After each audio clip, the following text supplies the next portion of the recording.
son's very sweet. Oh, Very thanks. sweet. Big boy. Okay, we're ready. Anytime. Alright. Grandma, you grew up in Budapest, Hungary. What was it like to grow up? Before the war, it was pretty good. No problems. However, I would have loved to go to college, but there was no possibility for a Jew to go to college. Therefore, after high school, I went to a trade school. What trade did you learn? Dressmaking, but very exceptional,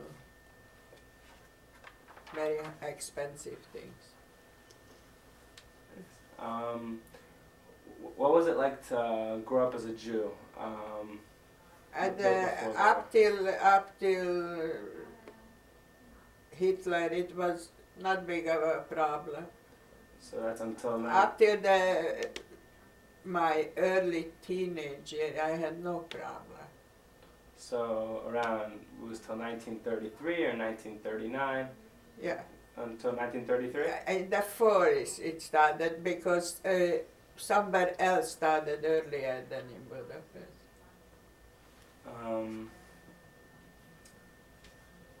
So what was school like as a kid in Hungary? It wasn't bad. It wasn't bad, really. At the elementary school, I went to a so-called Yeshiva. They did not call it Yeshiva, but it was a Jewish school. And high school, no. High school, I went to a public school, and there each religion had their own teacher in the school. Wow. So we went to Hebrew school, and the other religion went to the priest or whatever. So there was a Jewish teacher for. Yes. And did you have any non-Jewish friends? Really not. No. Right. I like to have friends where we were able to go to each other's house without any problem.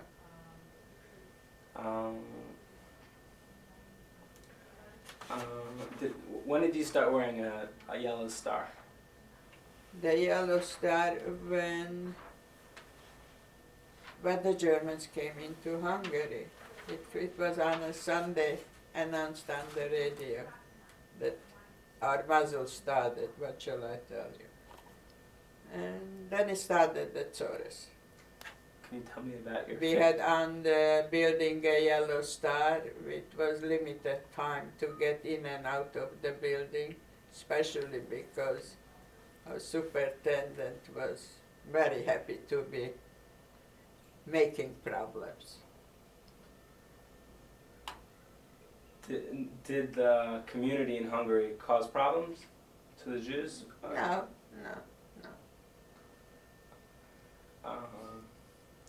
Tell me about your family, about your immediate family. I was the only child. And Could you say that again, please? Could you say that again? You were. I was the only child. I had no siblings.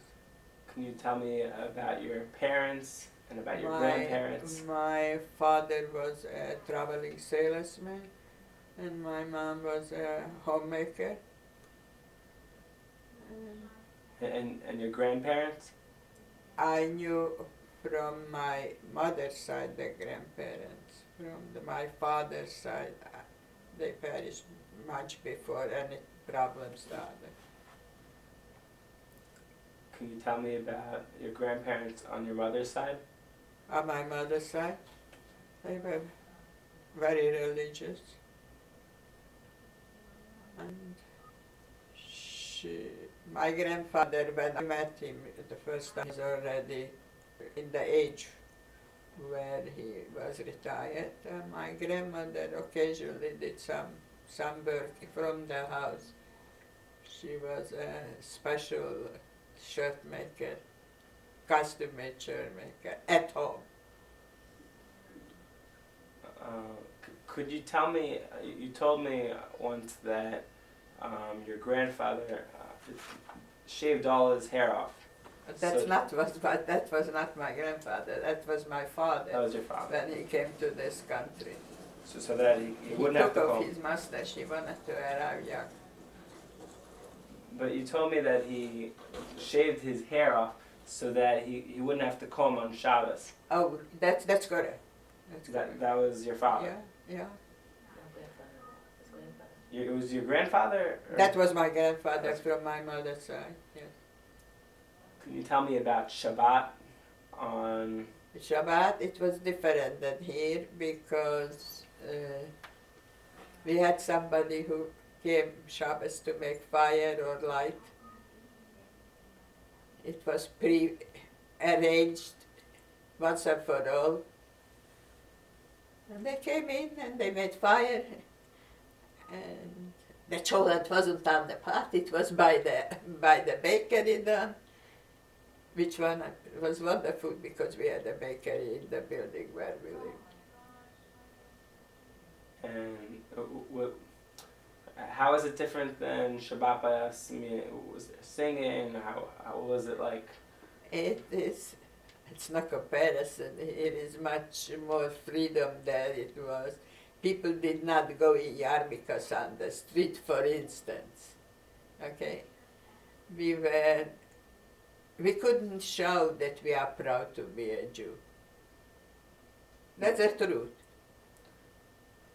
And you went to synagogue on Shabbat? Oh sure. Okay. It was walking distance. Okay. Beautiful synagogue. One of Hungary's. We did not go Shabbos there, which one was the most famous synagogue, the Tabak synagogue, but we went to a nearer one, Stiebel. which was an Orthodox synagogue. I would say approximately 15 to 1800 people. That's Good humongous. there. And it was pretty full. And we had a choir in the show. And when the war started to come, what year did it happen? What year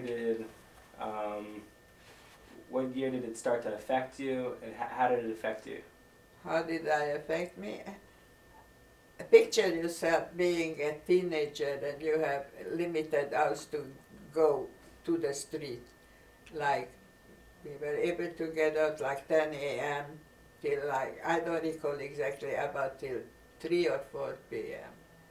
After that, the building's door were closed, and that's it. That was for no more outside life. Because you wore a yellow star, so they know that you are a Jew. And you were not too happy to show them that you are a Jew.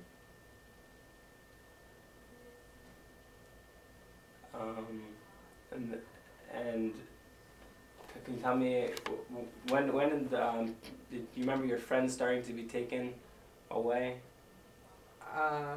My friends, it went age-wise. In a certain age, like from 16 to 40, they took the people, women,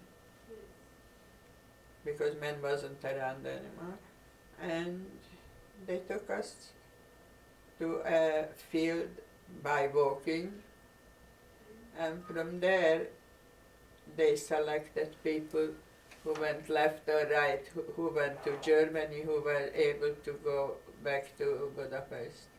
I was the lucky one. I went back to Budapest, and I am a Wallenberg survivor. I had Swiss papers, and I lived in a Red Cross building. Can you explain how were you saved? You were online, and what happened? When what happened? How were you saved?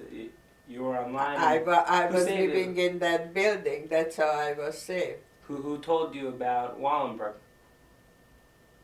I got papers from a Jewish agency, and that's how. Was there a It connection? is through Wallenberg. I didn't see how it happened. I didn't go to the agency. My mother's sister was the one who went to get it.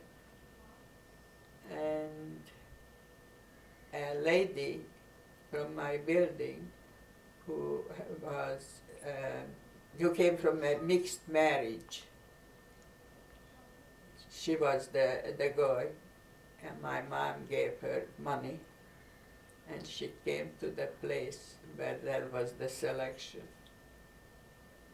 And she gave me the paper, and that's how I was able to return to Budapest and went again to that Red Cross building. But they took you out of Hungary for a while. No, I never was out of Hungary. My father was. Where was your father taken? My father was taken by the Germans because his original trade was electrician, and they took him as an electrician to Germany.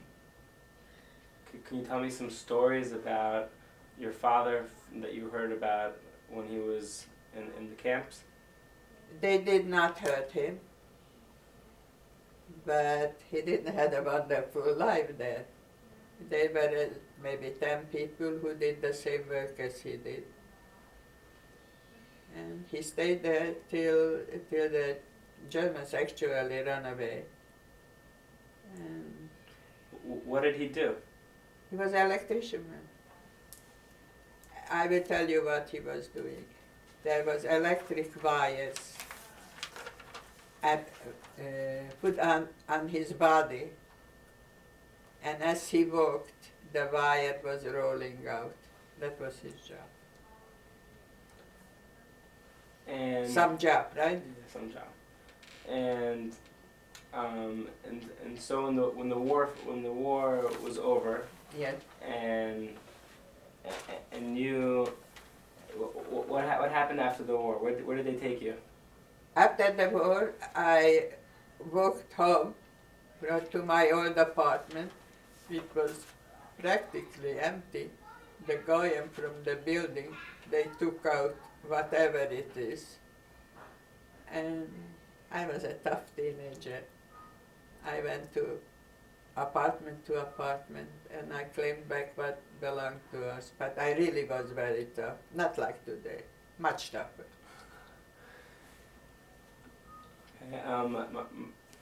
My mom just told me that your father was in a labor camp, not a concentration camp. That's correct?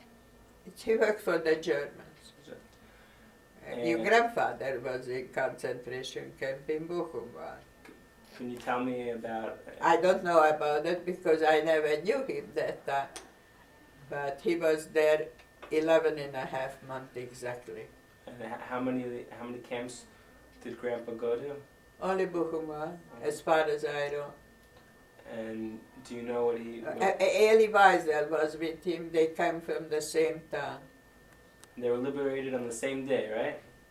My father, he was liberated with Eli Wiesel. That's correct. And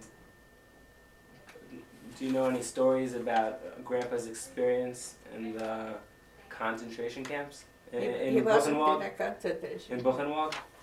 Oh, you mean in Buchenwald? It was very, very bad, very tough, very tough. Any stories? Any stories? Yes. Once the Germans were shooting around, and they were shooting him, but somehow nothing happened, but he played to be dead. As a matter of fact, one of the asses stepped on his hand to try if he is alive or not, but he did not make a move and a sound. Just remained there till the asses went away, and then he got up and left. I don't mean he left camp, he just went back to his barrack. And when did you meet Grandpa? When did I met my father? After Okay, sorry. after I was back with my mother in the old apartment, And my father came home. And how did you meet Grandpa? He lived in the same building. And after the war you met him? Yes, How long after the war? very shortly. And were you in Hungary after the war, or did you? Yes, I was in Hungary. And after we got married, he wanted very much that I should meet his brothers. They were both living in Romania. One was living in Bucharest, one was living in a smaller town. We went there. He wanted that they should meet me.